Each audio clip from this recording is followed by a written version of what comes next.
Hermanos en Jesucristo, el que oye la palabra.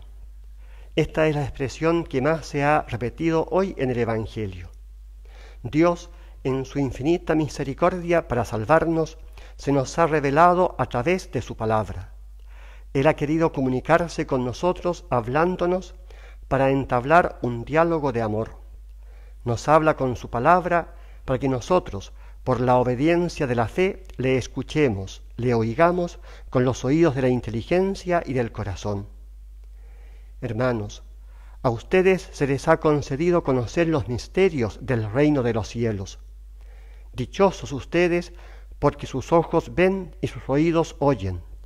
Yo les aseguro que muchos profetas y muchos justos desearon ver lo que ustedes ven y no lo vieron, y oír lo que ustedes oyen y no lo oyeron. Veamos nuestro corazón.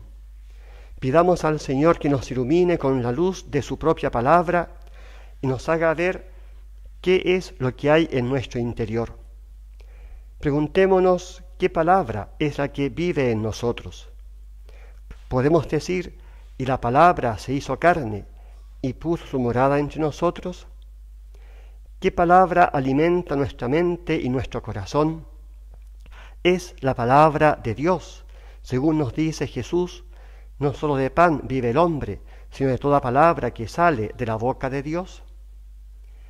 Mirémonos a la luz de la misma palabra de Dios y preguntémonos, ¿se alegra mi corazón porque mis ojos ven las maravillas realizadas por Cristo y porque mis oídos oyen a Cristo, que es la palabra de Dios?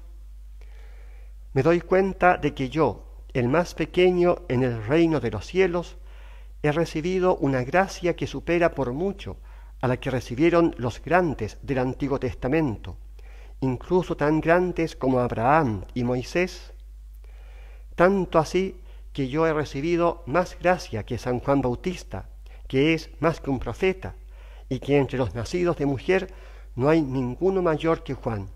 Sin embargo, el más pequeño en el reino de Dios es mayor que él. A los otros Dios les habló enviándoles profetas. A nosotros, en cambio, nos habló enviándonos a su mismo Hijo, que es su palabra eterna. Así lo dice la carta a los Hebreos.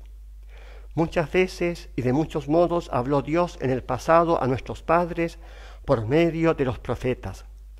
En estos últimos tiempos nos ha hablado por medio del Hijo, a quien instituyó heredero de todo, por quien también hizo los mundos. El motivo de nuestra alegría es que el Padre nos ha enviado a su palabra para hablarnos, a Cristo, la palabra del Padre hecha carne por obra y gracia del Espíritu Santo en el vientre purísimo de la Virgen María. Esa es la palabra que cumple plenamente lo anunciado hoy por Dios a través del profeta Isaías. Así será la palabra que sale de mi boca. No volverá a mí sin resultado, sino que hará mi voluntad y cumplirá su misión. Cristo es el Evangelio, que es una fuerza de Dios para la salvación de todo el que cree. A Dios, que nos habla por su palabra, corresponde nuestra respuesta por la obediencia de la fe. De esto habla Jesús en el Evangelio que se nos ha proclamado. Es un misterio grande el hecho de que la palabra dé frutos en unos y no los dé en otros. En unos produce el 100 por 1, en otros el 60 y en otros el 30 por 1. Pero también en algunos oyentes la palabra se queda estéril, infecunda. ¿Qué decir a esto? ¿Cómo evitar el peligro siempre posible de ser como aquellos que, viendo no ven y oyendo no oyen ni entienden? El Evangelio de hoy se aplica no al que todavía no conoce al Señor ni escucha su palabra, sino a nosotros que precisamente estamos oyendo hoy la palabra de Dios. También a mí me puede pasar, o quizás ya me está pasando, que viene el demonio y me arrebata la palabra. ¿Cómo lo hace? Cuando me hace pensar que esa palabra ya no tiene vigencia en nuestra cultura moderna, o que esa palabra no es para mí, sino para el otro, o que esa palabra en mi caso no es capaz de dar frutos.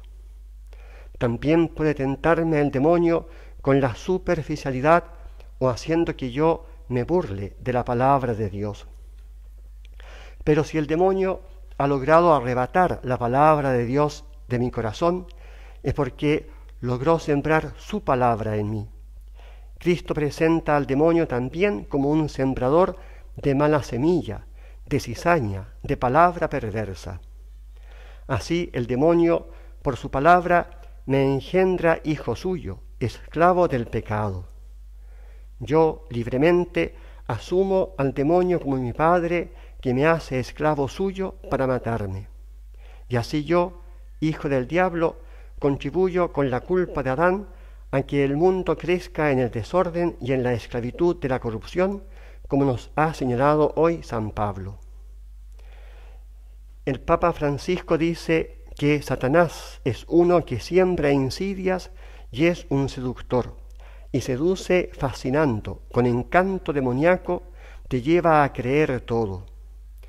Agrega, con Satanás no se puede dialogar, porque si comienzas a dialogar con Satanás, estás perdido.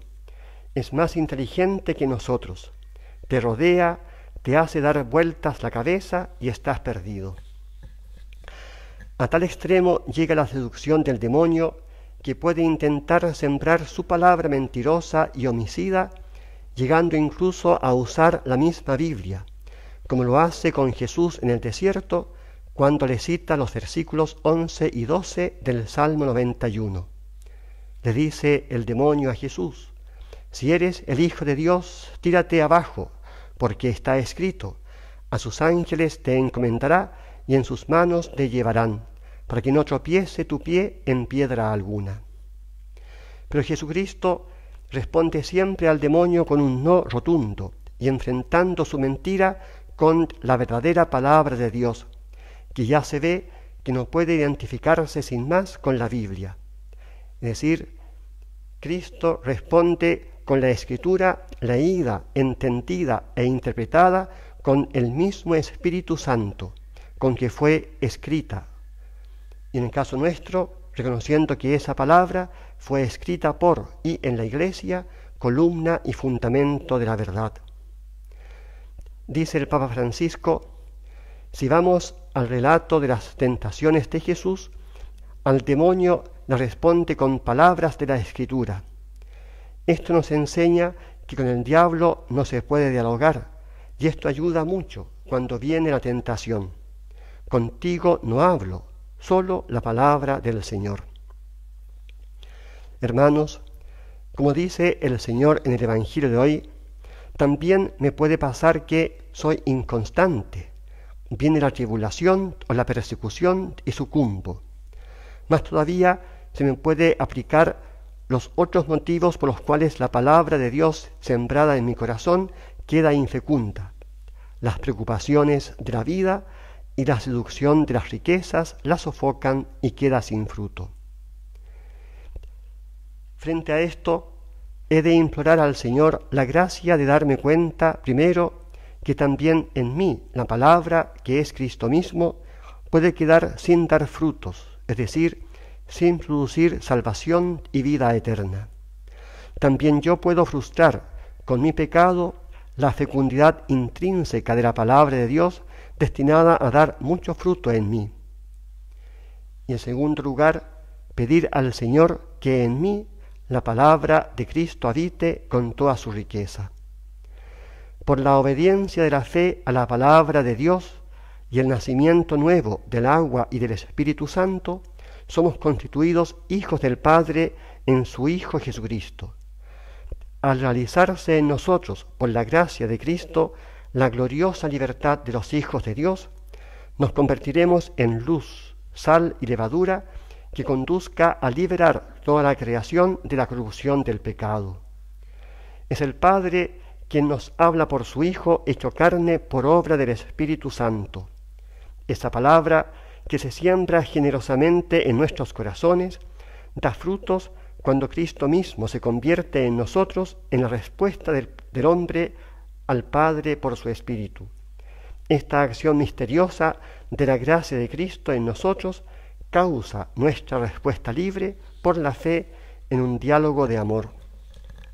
Así como el Padre tiene una sola palabra y nos la habló toda entera al enviarla hecha carne, así también el Padre solo escucha una palabra, la palabra hecha carne, Jesucristo, su Hijo.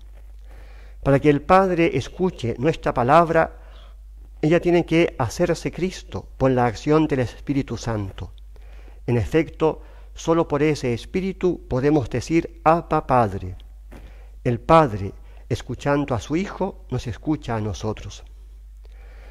Por la palabra, desde nuestro bautismo, tenemos que irnos configurando más y más al Hijo, Jesucristo. A todos los que recibieron la palabra, el Padre les dio poder de hacerse hijos de Dios, a los que creen en su nombre, es decir, en el nombre de Jesús. Estamos llamados a ser tan semejantes a Jesucristo, la palabra de Dios hecha carne, que todos tendríamos que estar en condiciones de decir en algún momento de nuestra existencia, no vivo yo, sino que es Cristo quien vive en mí. Este misterio de la plena configuración con Cristo se inicia en el bautismo y va creciendo en nosotros principal y necesariamente por la comunión eucarística. La vida de los hijos de Dios, que es participación de la vida del único Hijo del Padre, Jesucristo, se alimenta, crece y madura en la medida en que comamos a Cristo. Así lo ha dicho el mismo Señor: el que come mi carne, bebe mi sangre, tiene vida eterna, y yo le resucitaré el último día. Son inseparables la palabra de Dios y la Eucaristía, porque ambas son el mismo Cristo, la palabra de Dios hecha carne y sangre. La palabra esparcida por el sembrador es Cristo. Él se hace pan de vida que alimenta a los hijos de Dios por la escucha de la palabra y más aún por la comunión de vida que se produce al comer su carne y beber su sangre. La Virgen María es quien mejor nos da testimonio de esto. Ella es la tierra buena en la que la semilla da el 100%. Porque ella, movida por el Espíritu Santo, dijo: He aquí la esclava del Señor, hágase en mí según tu palabra. Por eso entonces la palabra se hizo carne en su seno por obra y gracia del Espíritu Santo. De María se dice: feliz, dichosa, bienaventurada, la que ha creído que se cumplirían las cosas que le fueron dichas de parte del Señor. Y por eso ella puede decir: mi espíritu se alegra en Dios mi Salvador, porque ha hecho en mi favor maravillas el Poderoso. A Cristo, la palabra de Dios hecha carne, sea todo honor y toda gloria por los siglos de los siglos. Amén.